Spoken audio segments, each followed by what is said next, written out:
Rationalize the denominator. 5 times the square root of 2 over the square root of 7.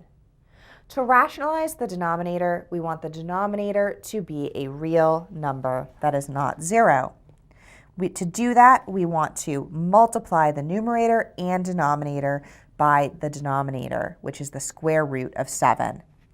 So we have 5 times the square root of 2 over the square root of 7 times the square root of 7 over the square root of 7.